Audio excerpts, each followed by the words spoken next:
Oasis পোর্টালে স্কলারশিপের জন্য এনপিসিআই প্রবলেম থাকলে কিছুদিন আগে ফর্ম ফিল আপ করতে দিচ্ছিল না।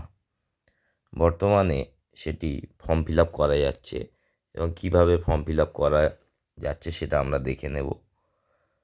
যাদের বয়স 15 বছরের নিচে আছে তারা যোগাযোগ করবে যেখানে, সেটাও আমরা দেখে নেব। সহজে আমরা কিভাবে ইউজার আইডি খুঁজে পাবো সেটাও দেখে নেব। ফরগেট পাসওয়ার্ড কিভাবে করব সেটাও আমরা দেখে নেব। তো দেখে নেওয়া যাক।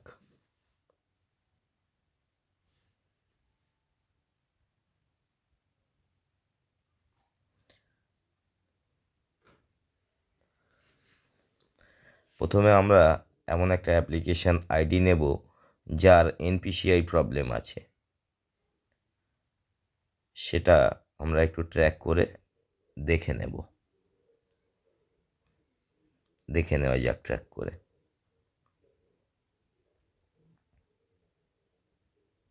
সে তার নির্দিষ্ট জেলাকে চয়েস করবে।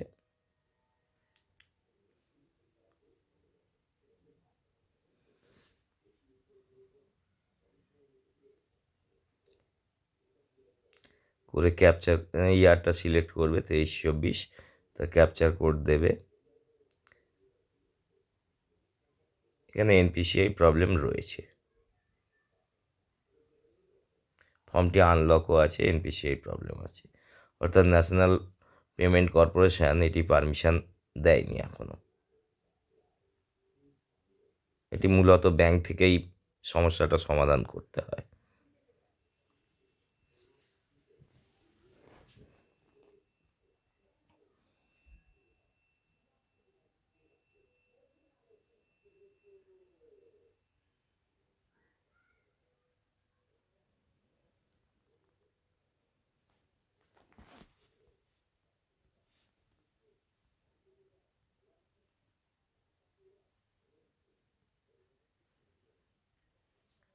প্রবলেম ছিল, অতএব আমরা এবার, যেহেতু এটা আমরা আগে থেকে রেজিস্ট্রেশন করে রেখেছিলাম, তো আমরা রেজিস্ট্রেশন নতুন করে করব না। বর্তমানে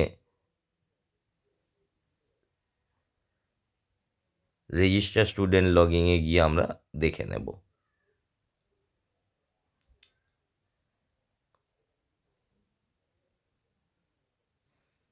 তো তার আগে সার্টিফিকেটের ডেট অফ ইস্যুটা আমাদের জেনে নিতে হবে।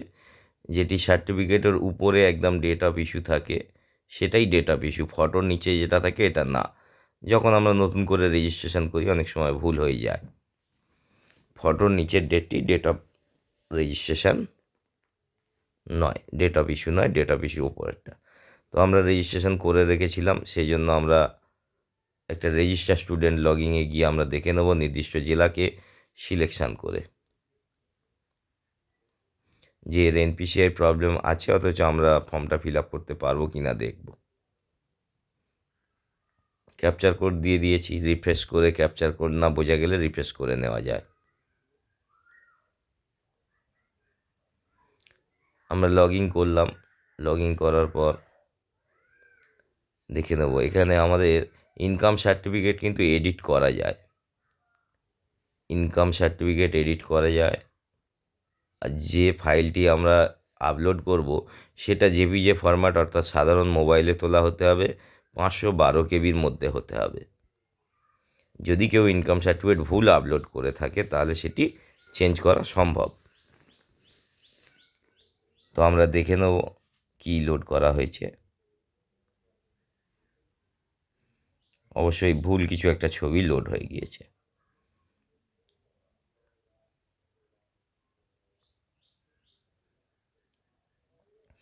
আমি আগে থেকেই 512 কেবি করে স্ক্যান করে রেখেছি, বা সাধারণ মোবাইলে তোলা যে ছবি সেটা আমরা এবার লোড দেব।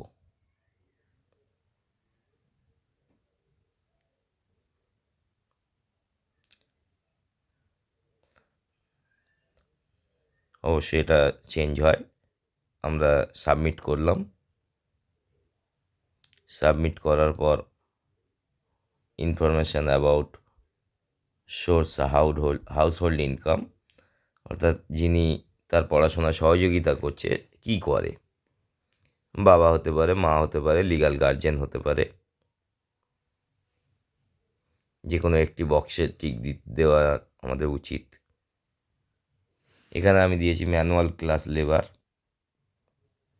তো আমরা আবার দেখে নেব ইনকাম সার্টিফিকেটটা আপলোড ঠিক হয়েছে কি না। ফার্দার ভেরিফিকেশানে গিয়ে হ্যাঁ, এটি ঠিক হয়েছে।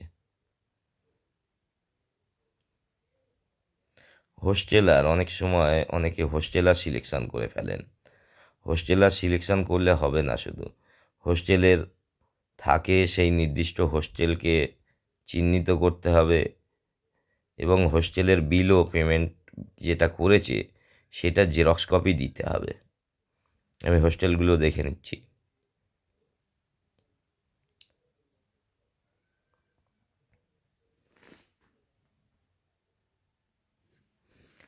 এই হোস্টেলগুলো সিলেকশান করলে হোস্টেলে স্টুডেন্টরা একটা নির্দিষ্ট টাকা দেয় পার ইয়ারে বা পার মান্থ দেয়, সেটাকে বিল হিসেবে হোস্টেলের যে বিলটা আছে সেটা জমা করতে হবে এই অ্যাপ্লিকেশনের সঙ্গে জেরক্স করে।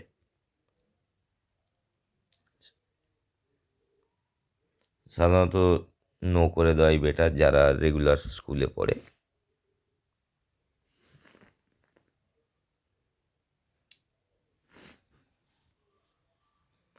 এখানে জন্ম তারিখ, আধার কার্ড নাম্বার, ফোন নাম্বার, বাবার নাম, নিজের নাম এডিট করা যায় না। বাকি কিন্তু এডিট করা যায় সব কিছু। যেমন যদি কেউ ব্যাঙ্ক অ্যাকাউন্ট এডিট করতে চায়, আনলক করার পর বা ডিফেক্টিভ করার পর ফর্ম কিন্তু এডিট করা যাবে অ্যাকাউন্ট নাম্বার। তো আমরা ফর্মটি পূর্ণ করেছি। এনপিসিআই প্রবলেম ছিল, ডাইরেক্ট ভেরিফাই অ্যান্ড লকে চলে যাচ্ছি। ভেরিফাই অ্যান্ড লক, আমাকে ভেরিফাই অ্যান্ড লকে সাবমিট অপশান দিয়ে দিয়েছে। ভেরিফাই অ্যান্ড অ্যাপ্লিকেশান লক, এটা করার পর নির্দিষ্ট রেজিস্টার মোবাইলে ওটিপি যাবে। সেই ওটিপি দেওয়ার পর পিডিএফ ভিউ দেবে।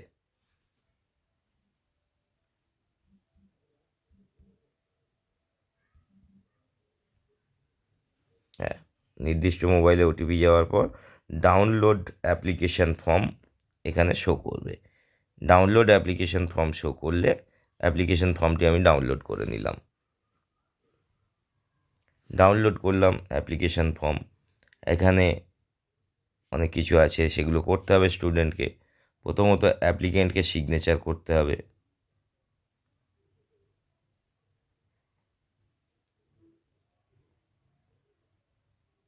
তিন পাতার একটি ফর্ম বেরোবে।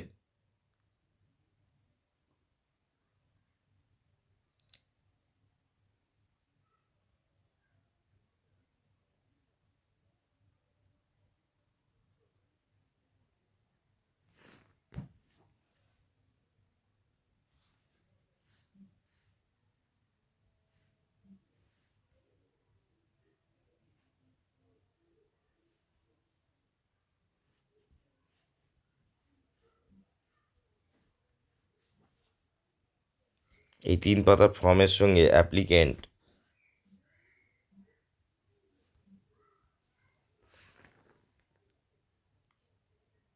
তার রেসিডেন্টাল সার্টিফিকেটটাও করিয়ে নেবে এমএলএ, জেলা পরিষদ বা পঞ্চায়েত সমিতি থেকে। পঞ্চায়েত সমিতি ব্লকে থাকে, পঞ্চায়েত সমিতির মেম্বার আর কি, ব্লক অফিস থেকে করিয়ে নেবে। আর যদি মিউনিসিপ্যালিটি এলাকা হয় তাহলে কাউন্সিলর বা এক্সিকিউটিভ কোনো গভর্নমেন্ট অফিসারকেও দিয়েও করাতে পারে রেসিডেন্টাল সার্টিফিকেটটা।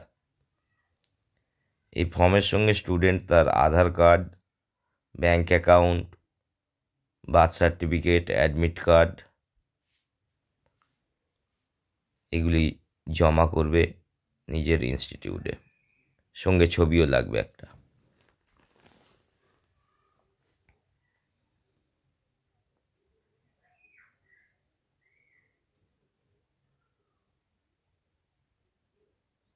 যারা 15 বছরের নিচে আছে তাদের ডেট অফ বার্থ প্রবলেম যেটা দেখাচ্ছে সেটা আমরা একটু দেখে নেব। এদের লেখা আছে পিওকম ডিডব্লিউও অফিসে যোগাযোগ করতে, অর্থাৎ এরা জেলা অফিসে যোগাযোগ করতে পারে original Aadhaar card, birth certificate, SC certificate আর ব্যাংকের বই নিয়ে, এবং সঙ্গে অ্যাকনলেজমেন্ট স্লিপ থাকবে। এটা নিয়ে যোগাযোগ করতে পারে, তবে কতটা সাকসেসফুল হবে এখনও পর্যন্ত জানা যায়নি, তবে যোগাযোগ করতে পারে স্টুডেন্ট।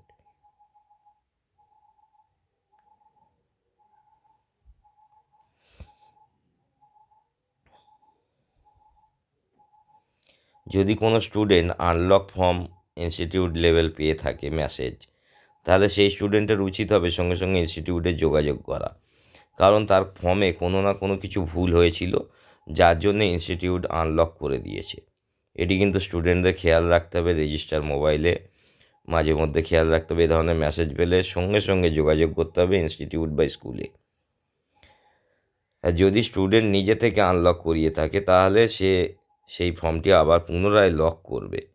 আর যদি ইনস্টিটিউট লক করে থাকে, তাহলে নিজেকে ভুল জেনে ভুলটি সংশোধন করে পুনরায় লক করতে হবে ফর্মটি। স্টুডেন্ট কর্নারে অনেকগুলি অপশান রয়েছে, ফরগেট পাসওয়ার্ডও রয়েছে। ফরগেট পাসওয়ার্ডে যেগুলো লাগে একটু আমরা শুধু ফন্ডে দেখে নেব।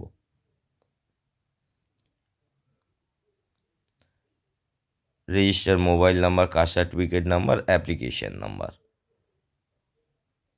এখন যদি রেজিস্টার মোবাইল নাম্বার না থাকে, অ্যাপ্লিকেশান নাম্বার যদি না থাকে, কি করব? আমরা চলে যাই ফরগেট ইউজার আইডি।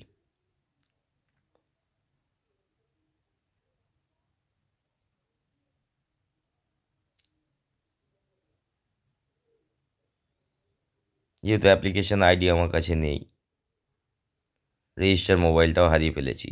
তো রেজিস্টার মোবাইল যদি অসুবিধা হয়ে থাকে, তাহলে স্টুডেন্টরা নিজের ইনস্টিটিউটে গিয়ে সেখান থেকে মোবাইল নাম্বার কিন্তু চেঞ্জ করতে পারবে। আমি এই মুহূর্তে এখানে দেখাচ্ছি না, একটু পরে দেখাবো। তো স্টুডেন্টরা ইনস্টিটিউটে গিয়ে মোবাইল নাম্বারটা কিন্তু চেঞ্জ করে নিতে পারবে। ফরগেট ইউজার আইডি, আমার ইউজার আইডি হারিয়ে গিয়েছে, তাও নেই। তো নির্দিষ্ট জেলাকে চয়েস করে যে সমস্ত জিনিসগুলো দিতে হবে, জন্ম তারিখ, রিনুয়াল, ফ্রেশ অ্যাপ্লিকেশান, মানে register mobile number, caste certificate number, হ্যাঁ, সাধারণত নিউ হয় না, রিনুয়ালই হয়। নিউ যারা এবছর করছে ভুলবে না। তো সহজে আমরা কীভাবে ইউজার আইডি বের করে নেবো একটু দেখে নেব। পুরো ফ্রেশ হিসেবে, নতুন রেজিস্টার স্টুডেন্ট হিসেবে আমরা রেজিস্টার করতে চাইব।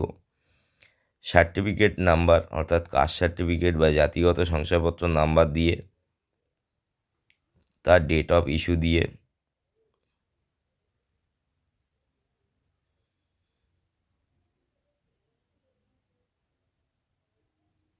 ডেট অফ ইস্যুটা আমরা দিয়ে দিলাম, ক্যাপচার কোড দিয়ে দিলাম। ক্যাপচার কোড না বোঝা গেলে রিফ্রেশ করে নেওয়া যায়।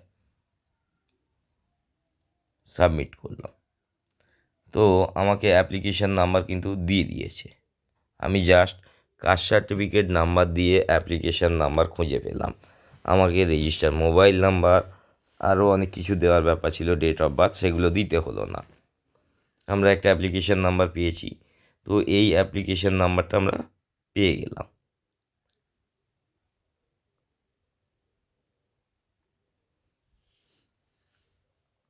এরপর আমরা একটু দেখে নেব ফরগেট পাসওয়ার্ড যেটা রয়েছে, বা পাসওয়ার্ড রিসেট কিভাবে করবেন। আমরা পাসওয়ার্ড রিসেটটি দেখে নেব। পাসওয়ার্ড কিভাবে রিসেট করব, নির্দিষ্ট জেলাকে সিলেকশান করব, করার পর সাবমিট করলাম। যে আইডিটা আমরা এখনই বের করেছি আর কি, ফরগেট ইউজার আইডি করে যেভাবে বের করলাম, সেই আইডিটি দেখব। সাধারণত রিনুয়ালের ক্ষেত্রে হয়। নিউ যারা এবছর করছে তাদের তো অবশ্যই মনে থাকবে। চ্যানেলটিকে সাবস্ক্রাইব করবেন দয়া করে, অবশ্যই সময় বাঁচবে, আমার এটুকু নিশ্চিতভাবে আমি বলছি।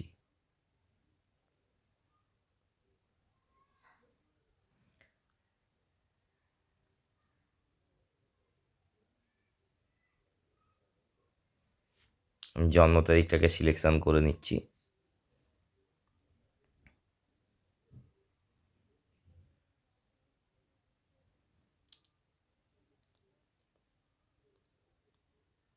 কাস্ট সার্টিফিকেট নাম্বারটা দিয়ে দিলাম। কাস্ট সার্টিফিকেটের ঘরে অ্যাপ্লিকেশান আইডি,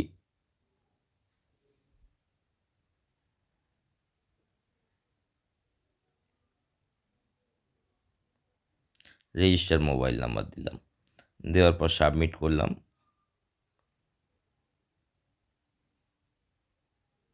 সব ইনফরমেশানগুলো সঠিক লিখতে হবে, কিন্তু কোনো ইনফরমেশান ভুল হলে হবে না, রং ইনফরমেশান দিয়ে দেবে। তো সঠিক হওয়ার জন্য এই নির্দিষ্ট মোবাইল নাম্বারে ওটিপি গিয়েছে, উপরে লেখাই আছে OTP send to your register mobile number. OTP দেবেন, 4 সংখ্যার ওটিপি হয়ে থাকে। নিজের মনের মতো করে নিউ পাসওয়ার্ড ও কনফার্ম পাসওয়ার্ড করে সাবমিট করবেন, করলে সেটি রিসেট হয়ে যাবে। আবার পরবর্তী সময় এটা দেখানো হবে।